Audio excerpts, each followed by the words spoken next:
So we are at Tudu market in Accra. April is Financial Literacy Month, so as part of the activities today we are here to engage the market women to expose to them some essential principles with regards to personal finance. So we have about 50 volunteers here who are going to engage the market women to share this vital information with them. This was in collaboration with Prudential Life Insurance Ghana as this.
From Prudential Life Insurance Ghana. Prudential as a company believes in empowering the communities we operate in, and April being the month of financial literacy, we decided to partner Center for Financial Literacy to spread the news on, or the good message on financial literacy to these market women. So every year for the past 3 years we've done this. Last year we were at Mala Market, and this year we are at the Tudu Market, and I think it's been very successful. We've spoken to a number of market women, and it seems a lot of them, although they are selling and buying, they don't seem to know how to manage their finances. So I think such initiatives are very, very impactful, and we are happy to be part of this. Yeah, so we also noticed that a lot of them have misconceptions about insurance and even about keeping their monies. Some of them keep monies at home and they think it's better to keep the money at home instead of the bank. Some of them prefer not to buy insurance because they've probably heard of people getting insurance products and not getting their the benefits. So these are misconceptions, and but of course we spoke to them and we tried to clear these misconceptions, and some of them in the end bought into the whole idea of getting insurance and banking and preparing for retirement and even savings. And so I think so far it's been very impactful. Supposed to have insurances and all of that. You think that this program has been a successful one? Yes, we think so. Of course, we also took the opportunity to take their contact, so we will be keeping in touch with them, sending them tips on how to manage their finances. So yes, it has been. So finally, what word would you give to the organization? Piece of advice going forward. Okay, so piece of advice. Keep doing the good work. I think people really need to know how to manage their finances. A lot of people go to school, but we don't get education on finances, how to manage finances, investment, insurance. We don't do that. Prudential as a company, we believe in helping people get the most out of life, and so going out onto the streets to teach people about how to manage their finances, I think is one of the ways to do just that, help people get the most out of life. So good job, Center for Financial Literacy, and Prudential is always happy to be a part of. And here with Access Pension Trust. Well, today has been an experience. How will I put it? Some of them are really not into the saving aspect. They just want to make a living. By speaking with some of them also, they would want to get loans so that they can invest in their business for their business to boom well. But most of them also save. They save with the savings, but they don't really monitor how their savings is going. So we were able to speak to them, advising them that they should sometimes monitor how their savings are doing. For those who are not into savings, they should also try to at least, if it's even 50 cedis a month you can put down, at least if there's an emergency, it will be of help. So that is my experience. I was able to be speaking to them. Okay, so when we went around, we noticed that a lot of them were also saying that we are doing our own businesses. We are not bookkeeping. Why are you not bookkeeping? Because I don't account to anyone. So I don't see why I should bookkeep. Did you come across such an incident? And what was your response to them? How did you... So some of them are saying because they are doing their own business, they do not know their profit margin. So let's say how much the person is making daily. She thinks, okay, at the end of the day, if I take some, I take all my children, I use some to feed. The rest is for the business.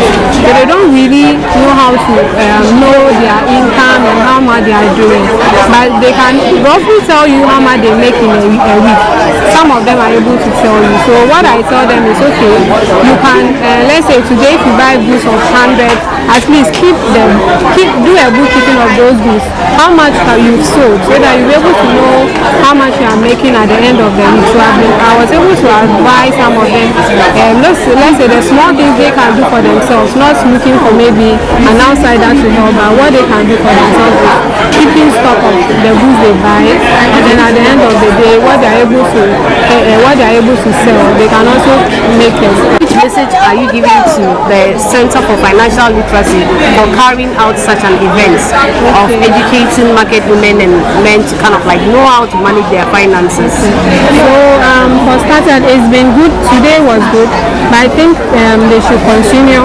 Let's say once a month or maybe even every quarter, they can try to go to the market, speak to them, and then we can even mount, let's say if we mount a tent, like their music there, when they know you are around us, always they feel afraid of coming close to us because they feel, okay, yeah, we don't want to talk to them. But when we are always with them in the market, they will feel, okay, they are always here, so I can talk to them anytime. Then when they come, we can also give them a financial advice. We can bring, let's say, another time, let's say we can liaise with the banks as well, so that the banks can also come in, then we can be able to speak to them. So the banks can explain their terms well to them. So those who want to take the loan, those who want to save, they can also know what they are supposed to do about it. Yeah. What is your advice to the Center for Financial Literacy for the fact that they have taken this initiative by coming to the market squares to speak to the market people on how to manage their finances? Okay, so I think with this initiative being taken by the Financial Literacy Board, I think it's a very nice initiative. What I'll tell them is to continue with the good work that they are doing. They expand it and make this knowledge known to everyone. I think that will really help because there are most people out there who have no financial knowledge, who have no knowledge about managing their finances. So if they are creating this awareness on how to manage their finances, I think it's a very good start. They should keep it up. They should keep the good work up. My name is Gloria Sabina Kanting, and then I'm coming from University of Ghana. A lot of Ghanaians are currently facing economic challenges due to their wrongful ways of seeing money or saving money. And then we don't really have a plan for our life in terms of finances. We get money comes today, and then the next day money goes. But then we don't really have methods of increasing our money or making our monies work for us. So when you went to the field, what were some of the things, the experiences you had? Can you share with us? Yes, we had a lot of experiences from both the young and then the old. And then for one man, we realized that he knew a lot about investments and then savings. But then he has currently lost a lot of respect for the banks and then other financial institutions due to closure of banks and then uncertainties with monies and then interest Yes, and then some people also believe that saving is a good plan, and then most people we spoke to are of the view that savings and investments is good. I would say that the organization is doing very well because many of us, we just live our lives without planning for the future, and that this initiative is a very good one because we are educating people, and then they in turn will educate others, and then it's a very good one, and then we hope to see more from them. And then they can also go with the TV stations. We can do this on the TVs, morning shows, to get a wider audience because savings is very important for everyone. Okay, my name is Osborne Ajiman. I'm coming from Prudential Life Insurance, and today we partnered with them because we wanted to educate and find out more what the market people know about insurance, and if they have like policies with other insurance companies, to know how they are benefiting from it. So they'll go into it. So this partnership is really helping the market people, I would say. Hello, my name is Josephine Tudu. Oh, okay. So which organization are you coming from, and why have you decided to partner Center for Financial Literacy in this event? Okay, I'm a volunteer for that organization, and I have decided to volunteer for this because I want to make an impact. I believe in the vision of the organization and the mission for it exists. Therefore, I want to contribute the little that I can to society so that in all we can help promote the SDG Agenda 2030, the goal that we want to attain, we'll be able to achieve as an organization. So when you went into the field today, what were some of the experiences you gathered from there? Oh, actually, I realized that they are very good in their financial literacy, but the little thing that they lacked about was about investing into their retirement. Most of them do not know much about it, and even though they might have an idea about it, but they do not know how to go about it. So therefore we spoke a little bit of how they can go about investing into their retirement, so that when they grow old, we made them understand that when you're a child, someone take care of you, but when you become aged and you are not more able to do things on your own, you still become like a child for people to take care of you. Therefore, what have you done in place to make sure that you've been at that time you have something to live on? So this thing that I said opened their mind and made them rethink, and they said, oh, that's very great. So they would sit back and think about it. Advice or your piece of advice to the Center for Financial Literacy? I equal to them because they are doing a great job, and God continue to give them the strength, the zeal, capacity to impact more into people, and other organizations should also come on board to support this organization because they are really doing well, because information is key and knowledge is key. We need this to grow and to improve our life. So once one person's life is touched, it extends to many. So they are really doing a good job, and we call on other organizations to come in to support so that we can all grow to make this country a better place for us all. Why did you decide to come in and speak to the market women on how to manage their finances? Thank you. My name is Peter Asarinyako. I'm the Executive Director for Center for Financial Literacy Education Africa. So at the Center for Financial Literacy Education Africa, we develop and promote financial literacy skills, and then we also create awareness to help people understand how the financial system operates, how they can leverage to build wealth. And so basically today we came here to engage the market women to share some essential principles with them. So we had about 50 volunteers who engage the market women, asking them whether they are saving, asking them vital questions. Somewhere, do you have retirement fund? Do you have insurance to protect yourself and your assets? So these are some of the vital questions we're asking the market women to know their financial decisions and actions, and then based on that we recommend what they can do to help them better manage their personal finances. Okay, so I also went out to kind of like engage them. And then some of those people who are saying that I'm not on any life insurance package is as a result of the fact that sometimes you need the money, and then the processes you'd have to go through in order to get the money is cumbersome. So I want to find out from you, did you come across people like this, and what was the best advice you gave to them to help tune their minds off the old this thing that they have, that the processes are so cumbersome and that they will not involve themselves inside? Yes, so just like you said, some of them came out with these issues, but then what we told them was, because sometimes you are buying an insurance package, there are terms and conditions. You fill a form, but the one thing is, most of our market women, they don't go through the forms, and so they don't know the terms and conditions. If you even default on one payment, you may not get your premium or your sum assured, and so they need to understand the terms and conditions. They need to read it. If they cannot read it themselves to understand, they need to go with someone. They need to get someone who can understand the terms and conditions, and then understand it very well before they purchase any insurance. Yes, and so most of them, they don't get their insurance because maybe there are some terms in the contract that they are not fulfilling. So this was what we share with them, for them to understand the terms. Before you take an insurance package, you need to understand what it entails before you even sign on to that package. Okay, so going forward, I would want you to speak to the whole of Ghana. Sure. Market women across Ghana.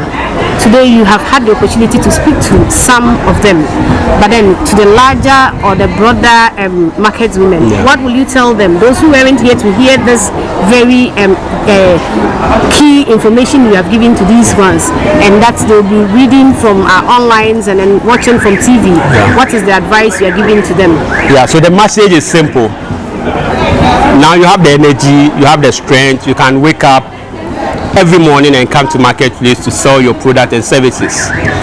But then life is uncertain. You may get ill, you may become incapacitated. As you keep growing older, your strength will reduce, and so everything they are doing now, they should factor the future into it. They should think ahead, they should plan ahead, they should make sure they are saving their money, they are protecting themselves with insurance, they are investing some of their monies. One thing I say is, you can't put your money in the bank and think you are creating wealth, or you can't put your money under your pillow and think I'll be okay. Your money must work hard as you are working. And so while they are sitting on this sun and they are selling their product, they should make provisions for their money to also work for them. And so we want every market woman to become intentional. They should save a percentage of their income. They should protect their wealth, they should protect themselves, and they should also put their money to work by investing. Some of the market women were saying they have apartment building that 2-bedroom self-contained, chamber and hall self-contained, and they are using that to make money. So you can go into some of these properties. So once you move out of this marketplace, you don't go out there and beg. Yeah, so this is what we want to share with our market women. I think you have a very powerful message. I buy into this message. But then, so how long do you intend to kind of like keep giving this education to the market women? As long have as you ever done that? And how many times? Yes, as long as I'm alive. Yes, as long as I'm alive. Oh, okay. So we started have you already given this information to other markets? Yes, some places. So we started this 4 years ago. Okay. So our first marketplace was Madina Market. We've been to Koforidia Market Center, we've been to Sunyani Market Center, we've been to Takrade, we've been to Malam Market, we've been to Makola. So we want to go to every marketplace in Ghana. Yes, and we are doing this as long as we are alive. Yeah. Thank you so much.